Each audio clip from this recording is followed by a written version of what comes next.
آپ دیکھ رہے ہیں سیرت النبی انٹرنیشنل فورم قسط نمبر 186 دعوت اسلام اور اس کے مختلف ادوار 16واں حصہ۔ مزید آگے بڑھنے سے قبل ہمارے چینل کو سبسکرائب کر لیجئے اور بیل کے بٹن کو دبا دیجئے تاکہ آپ کو آنے والی ہماری ہر نئی ویڈیو کی بر وقت اطلاع مل سکے۔ سب سے پہلے ایمان لانے والے 16واں اور آخری حصہ۔ کیا اسلام تلوار سے پھیلا ہے؟ نبی رحمت صلی اللہ علیہ وسلم نے بعثت کے بعد پہلے 3 سال اعلانیہ تبلیغ کے بجائے خاص لوگوں تک اپنی تبلیغی سرگرمیوں کو محدود رکھا۔ اس میں ایسی ہستیاں مشربہ اسلام ہوئی جن کے ذریعہ کارناموں سے ملت اسلامی کی تاریخ کے صفحات جگمگا رہے ہیں۔ بے مثال خوبیوں اور عظیم صلاحیتوں سے مالا مال شخصیتوں نے ایسے نازک وقت اور مشکل حالات میں حبیب کبریا صلی اللہ علیہ وآلہ وسلم کے دست مبارک پر بیعت کر کے اسلام کو دل کی گہرائیوں سے قبول کیا، جبکہ اسلام کے بیت المال میں ان کو دینے کے لیے 1 درہم بھی نہ تھا۔ مسلمانوں کی بے بسی اور بے کسی کا یہ عالم تھا کہ مشرکین ان پر ظلم کے پہاڑ توڑتے اور یہ اف تک نہ کر سکتے تھے۔ ان حالات میں اسلام قبول کرنے والے وہ لوگ تھے جو طبعی طور پر بڑے خوددار، غیور اور مستغنی تھے۔ جہان بھر کے سارے خزانے اگر ان کے قدموں پر ڈھیر کر دیے جاتے تو وہ کسی ایسے نظریے کو قبول کرنے کے لیے تیار نہ تھے جسے ان کا ذہن اور ضمیر مسترد کر چکا ہو۔ وہ فطری طور پر اتنے نڈر اور بے باک تھے کہ وہ کسی جابر حکمران کے خوف سے کسی باطل کے سامنے سر جھکا نہیں سکتے تھے۔ غور طلب بات یہ ہے کہ ان لوگوں کو جو نہ لالچی تھے، نہ مفاد پرست تھے، نہ بزدل تھے اور نہ ڈرپوک، کس چیز نے انہیں اسلام کا اس قدر گرویدہ بنا دیا؟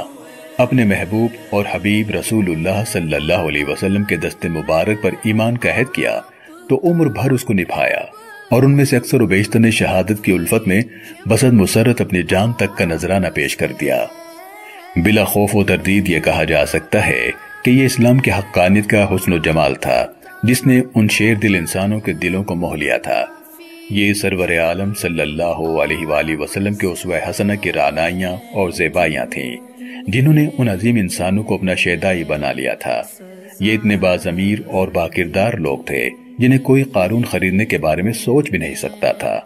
یہ وہ جری اور بہادر لوگ تھے جن کی ہیبت سے کوہساروں کے دل لرزتے تھے اور جن کے رعب سے سمندروں کے طوفان سہم جایا کرتے تھے۔ ایسی نادر روزگار ہستیوں کا اسلام لانا اسلام کی حقانیت اور نبی اسلام محسن کائنات محمد رسول اللہ صلی اللہ علیہ وسلم کی صداقت کی سب سے بڑی دلیل ہے، جس اسلام نے اپنی انتہائی بے بسی اور بے کسی کے دور میں محض اپنے فطری حسن اور کمال دل نوازی سے حضرت ابو بکر صدیق رضی اللہ عنہ جیسے زیرک و دانا، حضرت عمر رضی اللہ عنہ جیسے بہادر مدبر، حضرت عثمان غنی رضی اللہ عنہ جیسے غنی اور فیاض، حضرت علی رضی اللہ عنہ جیسے شیر دل اور علم و حکمت کے نیر اعظم، حضرت سعد اور حضرت ابو عبیدہ رضی اللہ عنہما جیسے سپہ سالاروں اور فاتحین رضی اللہ عنہ کو اپنا جان نثار بنا لیا تھا۔ اسے کسی اور تلوار کی کیا ضرورت تھی؟ یقیناً یہ سچا دین ہے۔ اس کے ان عظیم فرزندوں کی دلکش صورت اور جہاں افروز سیرت سے بڑھ کر کسی اور دلیل کی ضرورت نہیں۔